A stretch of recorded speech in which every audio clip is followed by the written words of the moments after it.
Hello guys, welcome back to my channel. My name is Nancy. If you're new here, welcome to the channel. If you're a returning viewer or subscriber, welcome back to the channel. Sorry you guys are going to pardon me for the lightning today because the weather is just like going up and down, so I'm going to be adjusting the lightning as time goes on. Now I can see that it's already dark, so yeah, I think that's kind of better. Yeah, that's better for the meantime. Thank you so much for the love on my previous videos. Thank you so much for 900 subscribers. I do not take you guys for granted. Thank you so much. I'm super grateful. Today I'm going to be doing one of my most requested videos, reading out my motivation letters, and I'm also going to be giving you tips on how to write motivation letters. So basically I'm going to start with the tips on how to write motivation letters. So today I'm going to be reading out 6 French motivation letters and roughly reading out 1 English motivation letter, and I'll give you tips on what has been helping me so far, whether I want to write motivation letters for a job or for like academic purposes or for like organizational purposes like humanitarian services or voluntary work or things like that. Basically in today's video, that's basically what I'm going to be doing, so let's jump right into the video. Okay, so to begin with, I'm going to start talking about like tips on how to write motivation letter. So basically I'm not like an expert I'm not an expert or like a guru or anything, or maybe like, but I mean these are tips that have worked for me, and these are tips that come even if the deadline is in 2 days. Like if I use them, it helps me to be able to draft out something really nice. So stick to the end of this video so you can listen to like my motivation letters, but I just want to give you like these tips so that it would help you, because if I tell you mine, it's not something that you're going to like rewrite. You can't use mine, so you have to know how to write it yourself, how these tips actually work. So one thing that you should know is that a good motivation letter begins with a good research. That's the first point that you should keep in your mind, that a good motivation letter, you need to research. So let's say you want to apply for like a program or a master's or a bachelor's degree or something, and you in business administration in University of Strasbourg. So basically you need to go to the website. Obviously you must have gone there already to see what the program is about. Because University of Strasbourg, oh my god, the lightning is worse. Like the sun is coming up, so it's making it very bad. I think that's better now. So what University of Strasbourg Masters in Business Administration propose could be different from what University of Paris or what University of Lyon, what they propose. So you need to actually research, go and look at what the program is about. So one thing I do personally is like, okay, let's say I want to apply for something. Okay, Masters in Business Administration, University of whatever. I go to that school website, I write out everything, the mission, like the goal of that program. You know, every program has a goal. Like at the end, our students would be able to do this. Like what are the things that they have in mind that they want to achieve by throwing that program out to the public. I write these things down. I reflect on it and look at how it relates with my previous experience or how it's going to relate with my future. Like one thing or the other that I can get from that program. Coming just to check the lightning because today, okay, I think it's better, a bit darker. It's better now, I think, to an extent. Yeah, I'm so sorry about this lightning thing. I might end up cutting everything though. So you have to check that first and write it down. I'm a type of person, I'm always writing things down. So when I say write it down, you do it, jot it down the way that seems best to you. Oh my god. This light, I don't even know what to do about it, but let's just manage for the meantime. So a good motivation letter is a motivation letter that begins with a good research on the program, research on what they plan, what they envision that the program will give to you at the end, so that you can incorporate these things into your letter. That's what I do. Whether it's a job or whatever, I look at the mission, the goal of the program, and I note them down first. Another thing is that a good motivation letter is clear, well written, and relevant to the program. So some people write motivation letters and they are like, and the motivation letter does not have anything to do with the program. Some people just write their CV all over again. I did my primary school education in Igbo Irumole. I did my university in blah blah blah. I worked in NTA for 10 years. After that, I traveled to Switzerland to go and assist one lecturer. Imagine yourself as a recruiter. Imagine yourself as like the admission board, and you are reading this. You started this letter of this person that is unending, telling you exactly the same thing that is in your CV, like your CV, the resume. They're just going to just put it aside and focus on the ones that they feel make sense. So your motivation letter is not like a summary of your CV. They have eyes and they can see what you've done in your CV. You just need to be able to go beyond that. So I'm going to, don't worry, with the tips I'm giving you, I don't even know how long this video is. So maybe this tips is going to be one video, and reading out mine will be the second video, because I don't just want to read it out to you and you don't know what are the things that you don't know the steps that I took to writing like a motivation letter. So I think I need to put it out there. Many people reach out to me to help them to look at their motivation letters, and I'm just like, no, this is not it. I really wish there was a way that there could be like seminars that could teach people how to write I'm not an expert, but I know that, okay, this is not it. Also, a good motivation letter conveys a strong sense of motivation and enthusiasm for the job, for the program. You know, they need to see it in your motivation letter that, okay, like you are actually a fit for the program. You're a fit for them. There was a motivation letter. There was something that my boss in Luxembourg told me before I left. Like, they had lots of application, and they were like, you know, there was someone that he had, and his motivation letter was the motivation letter he had used in another company, used to apply for something else. Because by the time they had got the motivation letter, they were saying names of the company or some certain things that does not relate with us. Like, I mean, you already took out time, you want to apply for something, why don't you just give it your all to the end? Why you want to use the same thing? When I read out my motivation letters, you see that I actually used almost the same thing for many of it. But you know, you need to be able to edit, like look at it and actually make it relate, not just, oh, because it's related, I'll just use the same thing and dump the same thing. Just the same thing for like reference letters. Some people will submit recommendation letters of their lecturers that their lecturer has used to apply, gave them to apply for like a master's or something in maybe University of Oxford. You use it to apply for the same thing in University of Strasbourg, and without editing anything, like the lecturer, because you feel like, oh, if you ask the lecturer, they will not give you, so you just take the same thing, like let me just submit anything. So it's not about just submitting anything. That alone already disqualified you. So don't be in a haste that I want to complete the application. It is not about how fast you are, it is about how well and how presentable, the quality of your work. So let me tell you a secret. It's not first come first serve, like, oh, if I apply immediately, the application opens, they choose me over others. No, they won't touch it. Basically, when the application closes, then they start picking the applications one by one. The jury of admission, like the admission committee, they start debating on one.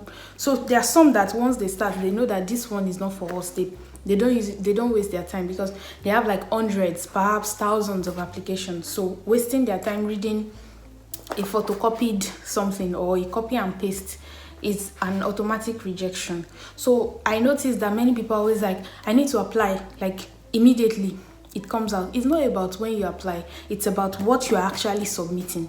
So don't be in a hurry that, oh, I must apply immediately, whereas what you have, it is nothing to write home about. So you have to sit down. There are some people that is the last day, like maybe the application is closing by midnight. They apply like 11 p.m. or 11:30 p.m. before it closes, and they are the ones that get chosen over those that applied on the first the day that the application came out. So it's not about how fast, it should be about how well, how the quality of your application. So take your time to go through it again. For the, I know I digressed for the recommendation letter, but it's something that I've noticed, and working closely with like some recruiters, I already got to know some tips that you would definitely not really be hearing everyone saying. Instead of getting collecting the recommendation letter designed for one particular program from your lecturer every time, they might not even say, why don't you just get one recommendation letter that covers everything? A recommendation letter that talks about who you are, that actually like that qualifies your your competencies, that talks about, you know, I knew the student when she was since she had a university or master's degree, or she's been working in my company for 4 years. She's articulate, she's proactive, she has, you know, dynamic, always punctual, straight to the point. Her involvement in my company has made the company grow, or in the, you know, something general about you, not directly like specific to that, so you can use it for other things. So it's more like someone is vouching for you, for your person, for who you are. They want to see you. So if you have an opportunity, that was just by the way of proposing to, like, if you want to ask for a recommendation letter, you can ask them to make it general. Like I said, for my application to Campus France, for all the schools I applied to, I used only one recommendation letter. So the recommendation letter was general, like it was all encompassing. It talked about me, who I was, and how she recommends me for whatever I'm applying for. I'll be a good student, a good candidate. And you know, that was the one recommendation letter that was sent out to all the schools. So it happens a lot like that. So that was just by the way. So if you are using the same motivation letter that you had used for a previous job or a previous anything, try to remove anything that could make that company feel like, oh, this motivation letter is not addressed to us, it was used for something else, so we are just like a second option. Let us also make him a last option. So I hope that point was clear. Also, your motivation letter should convey your reasons for applying. Why are you applying for the program?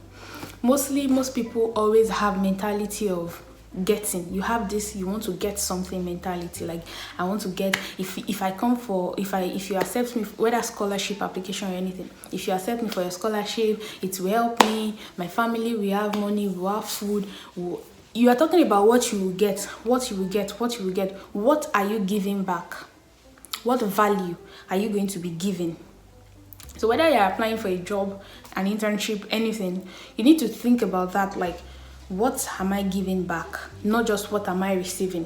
Okay, this job is going to help me with this, and with my own skill of so and so, you are going to be having a great, let it be like a give and take. They are giving me something in exchange for something that I already possess, something that I already have. So if you channel that energy into your own master's application as well, it would go a long way.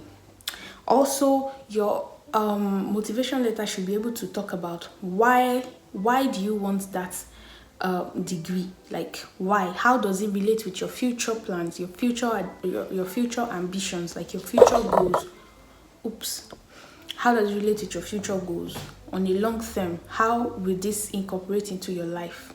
People say, oh, my dream, people start motivation letter by saying that it has always been my dream. It has always been my dream. It has always been my dream. Now tell us that dream and how this program is going to push you to that dream. Do you understand? So try to go out of the old cliche thing that everyone says, it is my dream to get a scholarship and all. Also, your motivation letter is not an avenue for you to look for pity, like coming from a country like Nigeria, we don't have good education. I'm the only one in my family that is going to school. nothing is, stop it. If you're that type of person, forget about those things. Go straight to the point, be precise, talk about what you are giving, what you are collecting back. Go straight to the point. Fine, everyone knows that Nigeria is this, Nigeria is that, but don't capitalize that and think that, oh, when they read it, they will pity you. It is not a pity program. It is not something that, there are many people from many parts of the world that are also suffering, and they will also apply for the program, and they are not capitalizing on those problems. You need to, what have you been doing? What have you done in the past, and how will that energy, how will it help you get this job, get this program, get this scholarship? You need to go beyond the whole my life has been terrible, my mother's leg broke. Forget about all those things. Then also mention relevant past experiences, especially if it's not yet in your CV. If you see that, oh, it was not explicit in your CV, like, you want to expatiate. Okay, maybe in your CV you just put it there that I worked, your CV, you can just put it there like English teacher in Ivory Coast for 4 months. That's what will be in your CV. So now you're applying for a master's in teaching. Like after the master's, you are going to become a teacher abroad or something. So you need to you can expatiate, like, I taught foreigners like francophone students who don't speak English. I taught them English for this period of months. I was able to help them in a way that students who don't understand English, they were able, you have to like talk about your strengths. What did you do? I used games, I used, computer-oriented activities, I used like psychological blah blah blah. You have these big words that you could also channel into your application. I use this and this in order to achieve my goal, and I think that the world needs, maybe the world needs more people like me. Maybe don't say that so they don't think that, oh, you're being too proud and something, because your CV too, you cannot boast too much like, oh, I'm this, I'm that. Your motivation letter rather. I think it's safe to say that these are like few things. Research, make sure it is good, and please give someone to read it. No matter how good you are, people say Grammarly, you can use Grammarly, but I think those apps are paid. I've never used Grammarly. I just write my letter, and if I have like opportunity to give someone, I give someone to cross-check for me, and eventually I noticed that, oh, there was like maybe a grammatical error that I didn't even notice that was there. You understand? No matter how good you are, whether in English or in your own language, you might not know that, oh, there are some things that you might not see. And then when you reread it, when someone else, a third party, like a third party, read it for you, they highlight these things and let you know that, oh, this is something that is not really said, like it's more of like an oral English, it's not a written English. Things like that happen. Also, like when you're writing French, I know that many people that are watching this video, most of them, maybe they want to write their French motivation letters and they're like, where do I start from and everything. So also like talk about your strengths, your interests, capitalize those things also. Just to go, I have lots of things here that I cannot go through to the end, so I'm just going to like these are points that I jotted down. I'm gonna show you. Can you see? These are points that I jotted down when I was trying to write my own motivation letters. Like there are lots of points that I jotted down when I was writing my own like my scholarship my scholarship motivation letter. I wanted it to really be good. Introduce who you are, what motivates you, connect who you are to the course of study you are interested in. So it's more like how, why you among all the other candidates, why should they consider you? So you need to sell yourself. It's like you went to a market, and at the market there are like 10 people selling like what you want to buy fresh. Oh my god, this is not happening. My housemate tell her that could she do that later. I don't know if it's going to affect the video though. Let me check. Okay, so where did we stop? Why you, why them, and also why do you want a degree? We already talked about this earlier. Then connect your academics to your short and long-term goals. conclude and anticipate how you cannot wait, show your enthusiasm. So I think that if you talk about these things, it's enough. And if you have any voluntary work that you already did that is maybe not well explicit in your CV, you can also like talk about it, how that voluntary work relates to the program and how that will help you on a long run. So these are the few tips. Okay, the light is getting. These are the few tips on how to write motivation letter that I have prepared for you. So let's go or dive into the main video.